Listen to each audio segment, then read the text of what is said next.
Hello hello hello সবাইকে আমার চ্যানেলে ওয়েলকাম। আমার বেশ কদিন ধরে আমি ভিডিও আপলোড করছি। আমি জানি না ভিডিও কার কীরকম লাগছে, কিন্তু জানালে অবশ্যই খুশি হব। আর যদি আজকে টপিকটা ভালো লাগে, আলোচনা ভালো লাগে, তাহলে অবশ্যই আমার চ্যানেলটাকে সাবস্ক্রাইব করে দিতে ভুলো না। আর লাইক কিন্তু অবশ্যই করবে, কমেন্টে জানাবে কেমন লাগলো। আচ্ছা, আজকে আমাদের টপিক হচ্ছে হট মিডিয়া এবং কোল্ড মিডিয়া। কমিউনিকেশনের একটা বিরাট ইম্পর্ট্যান্ট পার্ট হচ্ছে হট মিডিয়া এবং কুল মিডিয়া। নাম দুটো খুবই মজার। অনেক সময় আমরা আমাদের রোজকার জীবনেই ব্যবহার করে থাকি। যেমন আমি যদি বলি, আমরা অনেক সময় বলি না যে কাউকে কমপ্লিমেন্ট হিসেবে যে he is very hot, she is very hot, বা এটাও বলি যে how cool minded she is. আচ্ছা, হট মিডিয়া ব্যাপারটা কিন্তু খুব ইন্টারেস্টিং। কেমন?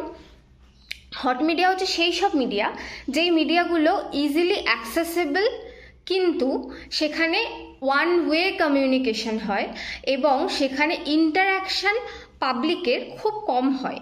যেমন রেডিও এবং হচ্ছে নিউজ পেপার, সিনেমা, এইগুলো কিন্তু হট মিডিয়ার একটা বড় উদাহরণ দিয়ে আমরা প্রথমে ব্যাপারটাকে বুঝি।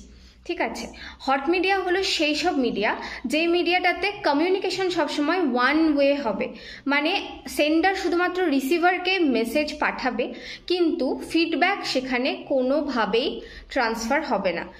এবার ইজিলি অ্যাক্সেসেবল কিন্তু হট মিডিয়া, কিন্তু ইন্টারাকশন খুব কম। যেমন নিউজ পেপার কিন্তু আমরা সবাই নিতে পারি, আবার রেডিও কিন্তু ইজিলি অ্যাক্সেসেবল একটা সার্ভিস, কিন্তু আমরা সেটা কখনোই মানে সবাই আমরা সেটা নিই না। ঠিক আছে, আর একটা খুব ইম্পর্ট্যান্ট পার্ট হট মিডিয়া, সেটা হচ্ছে ওয়ান সেন্সারি অর্গান। একটাই সেন্সারি অর্গান দিয়ে শুধু সবসময় হট মিডিয়াকে কনজিউম করা যাবে। যেরকম রেডিও, ঠিক আছে, রেডিও কিন্তু আমরা শুধু কানে শুনি, চোখে দেখতে পাই না। তাই রেডিও ওয়ান সেন্সারি অর্গান দিয়ে সেটাকে সেটাকে কনজিউম করা যায়।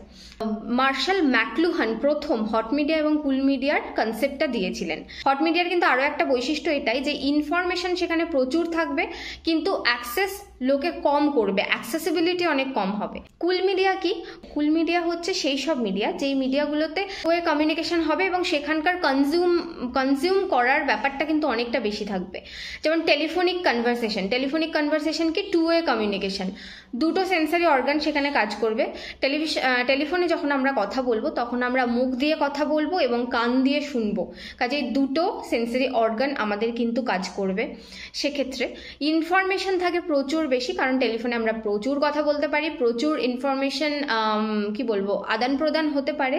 হট মিডিয়া এবং কোল্ড মিডিয়াকে মনে রাখার একটা খুব সহজ ট্রিক আমি বলতে পারি, সেটা হচ্ছে হট মিডিয়া, যেটা হট, যে কোনো গরম জিনিস আমরা কিন্তু খুব একটা কেউ গরম জিনিস ওইভাবে ধরতে পছন্দ করে না।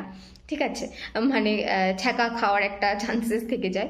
তো সেই কারণে হট মিডিয়া কিন্তু সেইভাবে কিন্তু মনে রাখতে পারি আমরা যে হট মিডিয়া এটা।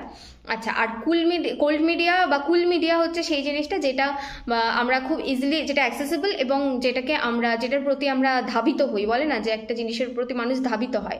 টেলিভিশন কিন্তু কুল মিডিয়ার উদাহরণ, কারণ টেলিভিশন দুটো সেন্সারি অর্গান কাজ করে, একটা চোখ দিয়ে দেখি, কান দিয়ে শুনি।